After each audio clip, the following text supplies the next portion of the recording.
Hi everyone, কি অবস্থা সবার? আজকে খুব ছোট্ট একটা কনসার্ন শেয়ার করার জন্য আমার এই ভিডিওটা করা, এবং এই মেসেজটা আমি এই ভিডিওর মাধ্যমে আমার স্টুডেন্ট এবং বাইরে যারা আছে, স্পেশালি যারা আইএলটিএস টেস্ট দিবে তাদের জন্য। আইএলটিএস টেস্ট কোনো ট্রেডিশনাল এক্সাম না। So what I mean by that, traditional এক্সামে আমরা কি করি? যেদিন পরীক্ষা হবে তার আগের দিনও পড়াশোনা করি, পুরো রাত পড়াশোনা করি, রাইট? এবং আমাদের স্পেসিফিক কারিকুলাম থাকে সেজন্য, রাইট? কিন্তু আইএলসি কিন্তু স্পেসিফিক কোনো কারিকুলাম নেই যে আমার এতটুকু যদি আমি রাইতে পড়ি তাহলে এই জায়গা থেকে আমার লিসনিং এ আসতে পারে, আমার স্পিকিং এ আসতে পারে। এখন IELTS exam is not about your language skills but also other factors, যেগুলো আপনাকে কনসিডার করতে হবে। তো যেটা নিয়ে কথা বলতে যাচ্ছি সেটা হলো আইএলস টেস্ট দেওয়ার আগে একটা ব্রেক নেওয়া।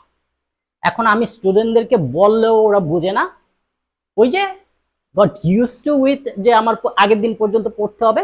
আইএলটিএস টেস্টের আগে আপনাকে রিল্যাক্স হতে হবে, আপনাকে স্ট্রেস ফ্রি হতে হবে, আপনাকে খুব কাম থাকতে হবে।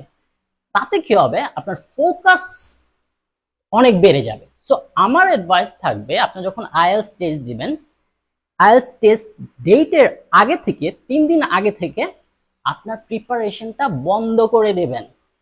আপনি একটু ফান করবেন, ছেলে মেয়েদের সাথে সময় কাটাবেন, মুভি দেখবেন, ঠিক আছে? তাতে কি হবে? আপনার স্ট্রেসটা রিলিফ হবে, আপনার ফোকাসটা একদম ইনটেক থাকবে। কারণ আমরা জানি লিসনিং রিডিং যখন একসাথে হয়, এই 2 ঘন্টা ফোকাস রাখা, 2 ঘন্টা না, ঠিক 1 ঘন্টা 45 মিনিটের মতো ফোকাস রাখা ইজ ভেরি ডিফিকাল্ট। তো আপনার ফোকাস যদি ভালো না থাকে তাহলে আপনি ভালো স্কোর তুলতে পারবেন না, দ্যাটস ফর শিওর।